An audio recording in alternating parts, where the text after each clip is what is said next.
बहुत जल्दी आ गए। मुझे देखकर तुम्हें खुशी नहीं हुई? यही चाहती थी ना प्रज्ञा जी कि मैं यहाँ आऊं और तुम अपने प्लान में मुझे फंसा दो। जानबूझकर तनु को सीढ़ियों से गिराकर मुझे फोन करोगी। मैं घबरा कर सब कुछ छोड़कर यहाँ आ जाऊंगा। फिर कहीं मैं तनु के रूम में घुस के उसका ख्याल रखूं और तभी तुम अभिषेक मेहरा को वहां लेकर आओ और मुझे रंगे हाथों पकड़वा लो। क्यों? बहुत अच्छा प्लान था प्रज्ञा जी, लेकिन इंसान गलत चुन लिया तुमने। ऐसी घटिया हरकतें तुम लोग कर सकते हो, मुझे ये सब करने की कोई जरूरत नहीं। मेरी माँ ने हर जिंदगी को सम्मान देना सिखाया मुझे। तुम लोग जो कुछ भी कर रहे हो उसमें उस बच्चे का कोई कसूर नहीं, इसलिए उस मासूम बच्चे की फिक्र है मुझे। इसलिए जब उसकी जान खतरे में थी तो मैंने सिर्फ उसके पिता को इन्फॉर्म करना जरूरी समझा। और उस बच्चे की फिक्र करना तो बहुत जरूरी है, क्योंकि वो तो एक ऐसा बच्चा है जिसके माँ और बाप दोनों को उसकी कोई भी चिंता नहीं। दोनों ने सिर्फ उसका इस्तेमाल किया है। जरा सी भी इंसानियत बची हो तो अब उस बच्चे का ख्याल रख लेना। अब प्लीज भाषण मत देना। चलिए मान लेते हैं कि ये एक्सीडेंट आपका किया नहीं है, तो फिर मेरी बात मानिए। बहुत जल्द जो तनु की हालत थी ना, वो आपकी हालत होने वाली है। क्योंकि जो चोरी का इल्जाम आपने तनु पर लगवाया था उस वक्त अभी आपके काफी करीब आ जाता, लेकिन अब ये जो एक्सीडेंट हो गया है उसके बाद मुझे नहीं लगता कि अभिषेक मेहरा तनु को कभी इस घर से बाहर निकालेगा। अब तो वो बच्चे को लेकर बहुत ज्यादा इमोशनल भी हो गया है। वो बच्चा प्रज्ञा जो उसका है ही नहीं, मेरा है। जरा सी भी शर्म नाम की चीज ही नहीं है तुम्हें। तुम्हारा बच्चा वहां अपनी जिंदगी और मौत से खेल रहा है और उसमें भी तुम अपना फायदा देख रहे हो। से बात करने में भी घिन आ रही है मुझे। भगवान शायद मुझे कहने के लिए माफ कर देगा, लेकिन तुम जैसे लोगों को माँ बाप कहलाने का हक ही नहीं।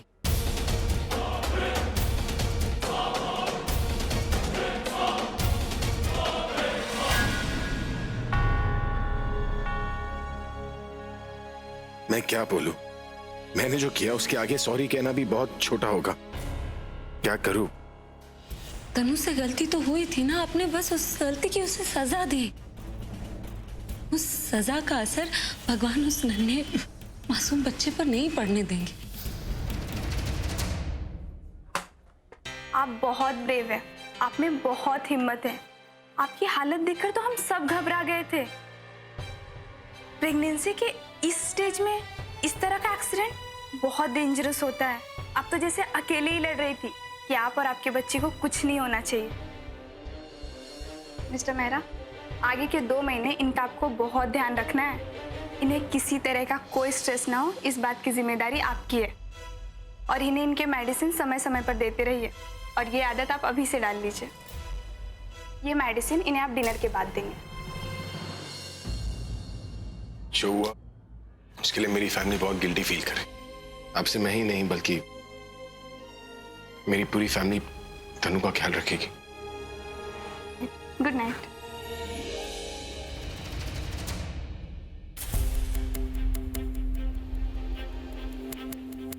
अगर प्रज्ञा नहीं होती तो पता नहीं मैं आज क्या करता। आई विश प्रज्ञा यहाँ पे होती और मैं उसका चेहरा देख पाती। कितनी खुश थी वो और उसकी सो कॉल्ड टीम मुझे घर से निकाल के। पर जब तक मेरा बच्चा मेरे साथ है, मुझे अभी से अलग कोई नहीं कर सकता। फिर से उस बच्चे को लेकर इमोशनल हो रहे। वही कर रहे हैं जिसका मुझे डर था। एक बार फिर मैं जीत के भी हार गई और तनु हार के भी जीत गई।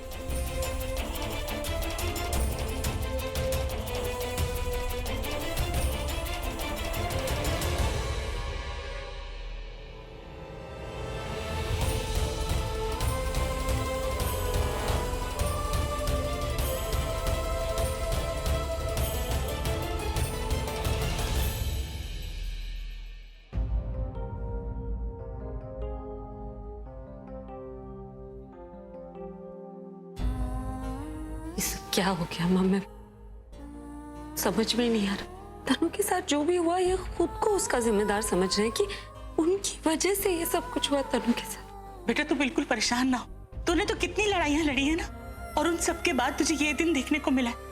सब ठीक हो जाएगा। जब यहाँ तक पहुंची है तो आगे भी सब ठीक रहेगा बेटा। हाँ बेटा, अभी इस एक्सीडेंट का खुद को दोषी मान रहा है, वरना मैं ही उसे कह देती ये तनु को वापस करना नहीं। लेकिन इसमें अभी का तो कोई दोष नहीं है। उस बेचारे को तो सच्चाई पता ही नहीं है, ना हमने बताई। अरे वो तनु है ना, उसकी किस्मत अच्छी, इतना सब कुछ हो जाने के बाद भी वो पकड़ी ही नहीं जाती, वरना ऐसा हो सकता था कि इस बार भी वो छूट जाती। बेटा अब तू ज्यादा सोच मत, या फिर यूं कह लो कि जो कुछ हुआ गलत टाइम पे हुआ। शायद ऊपर वाला यही चाहता है कि तनु का पूरी तरह से सच अभी के सामने आ जाए, तभी वो पूरी तरह से तुम दोनों की जिंदगी से बाहर हो जाएगी। और उसके बाद तनु चाहे जिए या मरे, अभी उसकी तरफ देखेगा भी नहीं। थोड़ा सा सब्र कर बेटा, हम कोई ना कोई रास्ता ढूंढ लेंगे।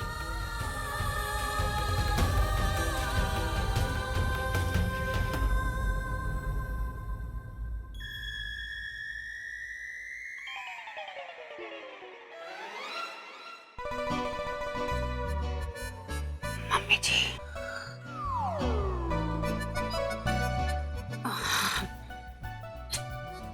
दासी, आपको कहीं जाना नहीं है? इतनी रात को कहाँ जाऊंगी? मेरा मतलब है वो पानी पीने या चाय या कॉफी कुछ। हाँ हाँ, कॉफी पी लीजिए। हाँ हाँ, वो क्या है ना, यहाँ हॉस्पिटल में ना एक बहुत अच्छी कॉफी मशीन है, बहुत अच्छी कॉफी मिलती है वहाँ। आप पियेंगे ना तो एकदम फ्रेश हो जाएंगे। चल तू मेरे साथ चल। अरे मुझे कहाँ लेकर जा रहे हैं? मतलब मुझे तो नहीं पीनी है कॉफी, मैं तो आपके लिए कह रही थी कि आप कॉफी पियेंगे तो आप फ्रेश हो जाएंगी। मैं तुझे कॉफी पीने के लिए नहीं बोल रही, बनाने के लिए बोल रही हूँ। उसमें बनाने जैसी तो कोई बात ही नहीं है ना। वहाँ पर मशीन है, उसमें एक बटन है, बस बटन को ऐसे दबाओ तो उसमें से रेडी कॉफी निकल आती है। वो जो बटन है ना, उसे कौन दबाएगा मेरे लिए? तू ना। चल चल के कॉफी। दासी, लेकिन मेरी जरूरत ही नहीं पड़ेगी आपको, वहाँ कोई ना कोई मिल जाएगा, वो बटन बता देगा आपको। मुझे ना मम्मी जी के साथ में बैठना है ना थोड़ी देर। छोड़ तेरी मम्मी को, मुझे पता है तुम दोनों ने यहाँ क्या करना है। बैठ की शर्तें लगानी है, मम्मी जी के साथ बैठना है। चल उठो। अरे पर दासी, अरे आजा भाई।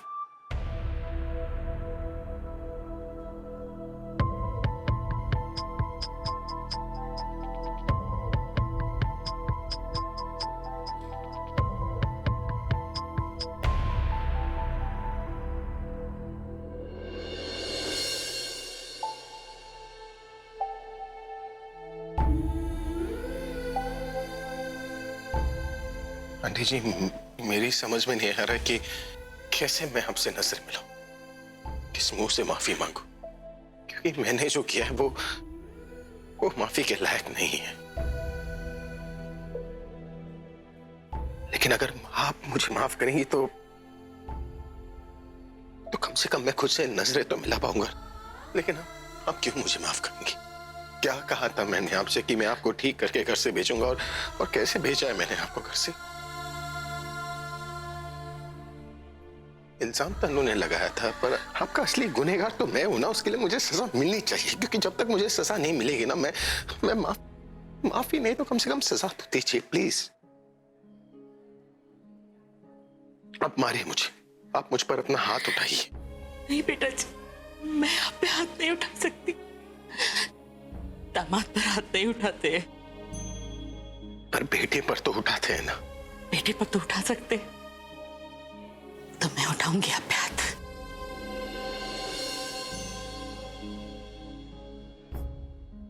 ये हाथ अगर कभी भी उठेगा ना आप पे, तो सिर्फ आशीर्वाद देने के लिए और प्यार देने के लिए।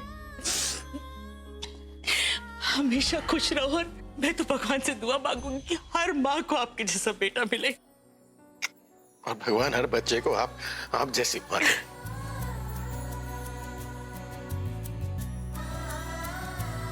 सिवाय इसे।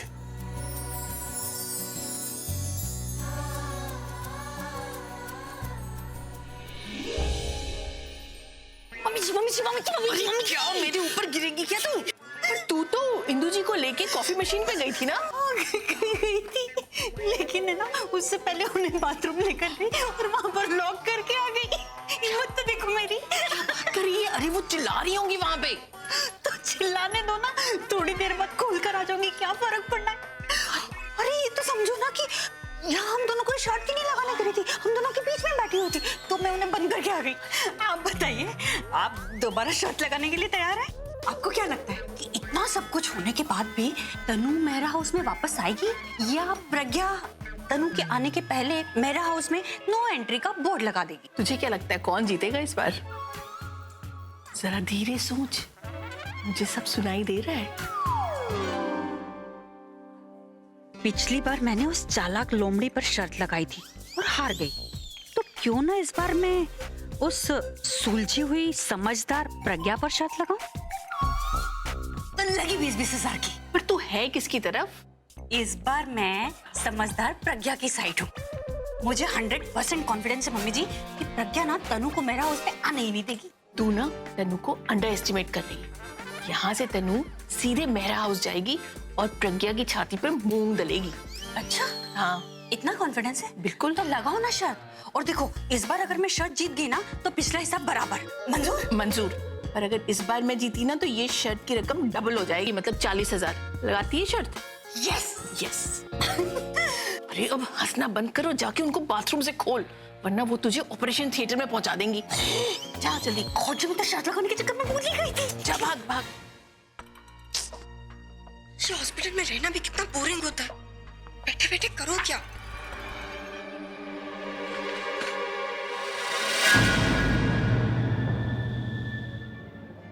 कहीं अभी तो नहीं? नर्स अगर तुम हो तो प्लीज डॉक्टर को बुला दो, मुझे बहुत पेन हो रहा है। नर्स।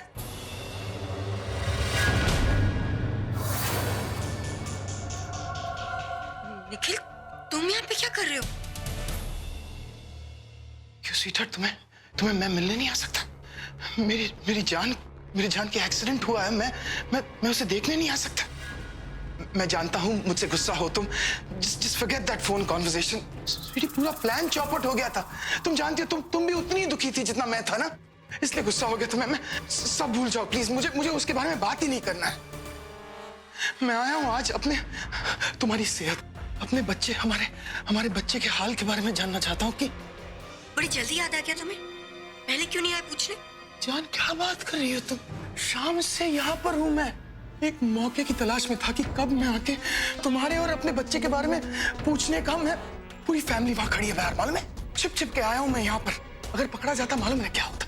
हाँ स्वीटी, तुम्हारे उस कांड की वजह से आधा प्लान तो चौपट हो चुका है। अगर मैं पकड़ा जाता तो पूरा एक्सपोज हो जाते स्वीटी। वो सब कुछ तुम्हें सोचने की जरूरत नहीं है, मैं अपना ख्याल रख सकती हूँ। और वैसे भी तुम तो मुझे बेवकूफ समझते हो ना, गुड फॉर नथिंग।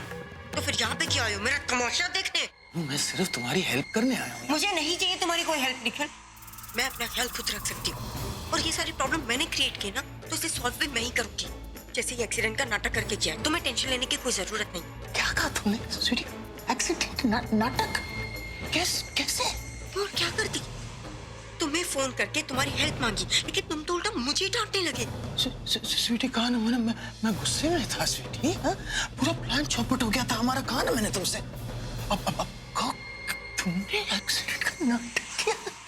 कैसे स्वीटी? एक्चुअली तुम्हें फोन करने के बाद मैं बहुत घबरा गई थी कि मैं अब क्या करूं, कहाँ जाऊं। और फिर जब मैं जा रही थी तो मेरे दिमाग में आइडिया आया।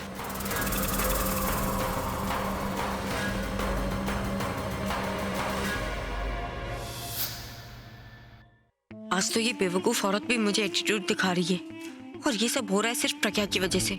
वो तो दादी ने खुद को गिरा के मुझे फंसा दिया, वरना मुझे इस घर से कोई ये आइडिया मेरे दिमाग में पहले क्यों नहीं आया? जब दादी इन सीढ़ियों से गिर के मुझे इस घर से निकालने की नौबत ला सकती है, तो मैं भी इन सीढ़ियों से गिर के वापस इस घर में आने की सिचुएशन बना ही सकती हूँ। पर ये मैं कैसे करूं जिससे मुझे चोट भी ना लगे और सबसे सिंपैथी भी मिले?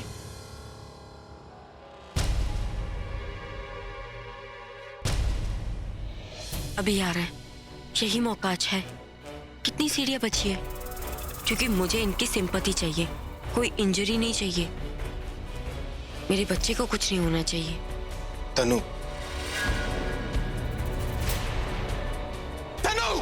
तुम कहाँ कैसे सकती हो ऐसे? फिर से मुझे डांट रहा? अरे नहीं डांटो तो क्या करूं यार? इतना बड़ा रिस्क तुम ले कैसे सकती हो यार? तुम एक बात नहीं समझ सकती कि अगर तुम सच में गिर जाती, सच में अगर बच्चे कुछ हो जाता तो क्या करती तुम? अभी के साथ शादी के जो सपने देखती है ना, तुम चूर चूर हो जाते। और मैं जिंदगी में किसी भी कंपनी का सीईओ बनने लायक नहीं रहता। अगर तुम मेरी जगह होते तो तुम क्या करते? अरे तुम्हारी जगह पर होता तो क्या करता?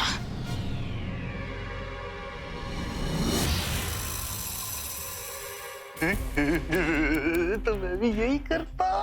I swear I'm so proud of you, sweetheart. क्या सिचुएशन हैंडल किया है तुमने, sweetheart? हाँ? Sweetheart, मैं तो अभी कहता हूँ कि तुम सच में मेरे बच्चे की माँ बनने के लायक हो। लेकिन तुम मेरे बच्चे के बाप बनने के लायक नहीं हो।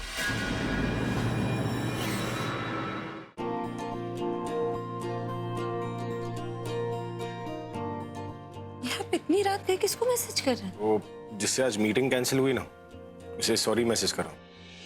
आप कब से क्लाइंट्स को सॉरी बोलने लगे? जब से किसी ने मुझसे कहा ना कि वो मुझे एक प्रोफेशनल सेलिब्रिटी की तरह देखना चाहते हैं, तब से। ठीक है? बड़ा पाव। वाओ! तुम्हें कैसे पता था कि मुझे भूख लग रही है? कल दोपहर 1 बजे से आपने कुछ खाया नहीं, भूख नहीं लगी? हाँ वो तो है। तुम्हारा बड़ा पाव कहाँ है? वो बड़ा पाव वाले के पास एक ही बड़ा पाव है। अरे आप रुक क्यों गए? खाइए ना। एक ही शर्त पे। क्या? तुम्हें मेरे साथ ये बड़ा पाव 50-50 शेयर करनी होगी। मुझे भूख नहीं है। ठीक है, तो मुझे भी भूख नहीं है। नहीं नहीं, अच्छा अच्छा, ठीक ठीक ठीक है। ठीक है फिर। पहले आप। मुश्किलों में ये डाले जो भी चाहे, करा ले बदले ये दिलों के फैसले। मन का मौजी इश्क तो जी अलबेली सी राहों पे ले चले।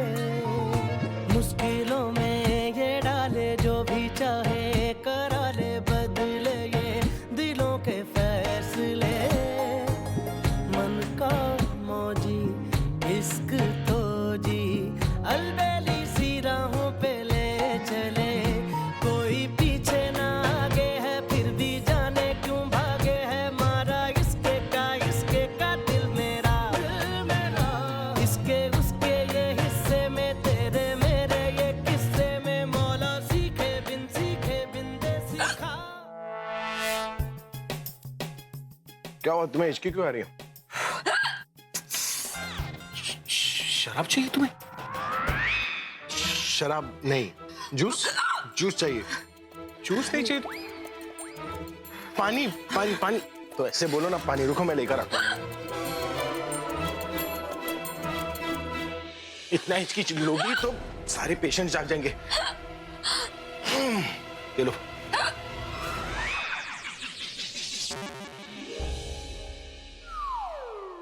ओह, मजा आ गया। आपने बताया क्यों नहीं? ये क्या? आपने क्यों खिलाया मुझे वो वड़ा पाव? इतनी मिर्ची थी, आपको पता है ना मैं मिर्ची नहीं खाती। अरे वड़ा पाव तुम लेकर आई हो, तुम्हें पता होना चाहिए कि मिर्ची है कि पहली नहीं। बाइट आपने खाई थी ना।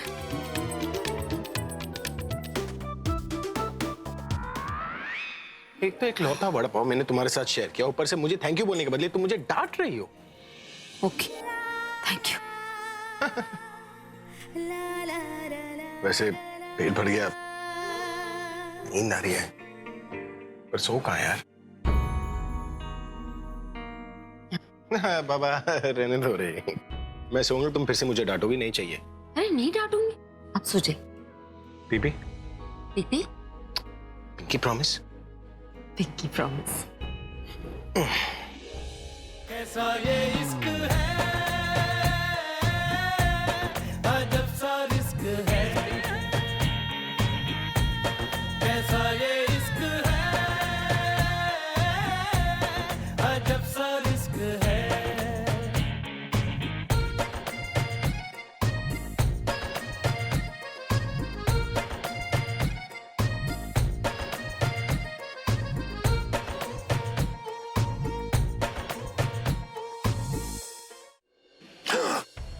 क्या हो गया?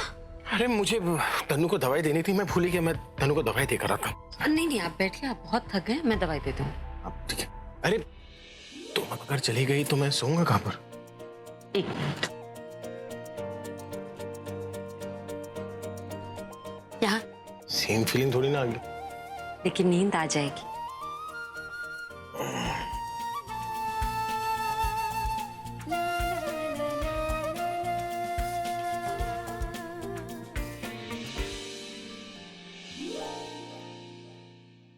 हाइड एंड सीक चल रही थी हॉस्पिटल में, कभी पूरब से छुप रहा हूँ, कभी अभी से छूट रहा हूँ, और फाइनली जब मैंने अभी से अपनी जान बचाई तो सामने आया तो क्या देखा? रैम्बो हमारी माता। फिर क्या, वही विंटेज प्रज्ञा भाषा, तुम ये हो, तुम वो हो, तुम ऐसे हो, तुम वैसे हो, बाप बनने के बिल्कुल लायक नहीं हो। हाँ, और जरा सी भी इंसानियत अगर बाकी हो तो जाओ अपने बच्चे को संभालो।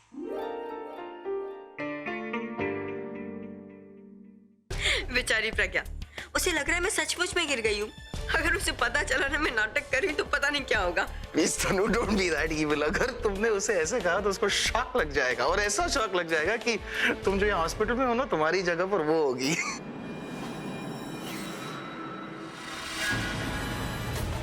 ये इतनी रात को कौन हंस रहा है? और ये आवाज तो तनु के रूम से आ रही। कौन आया उससे मिलने?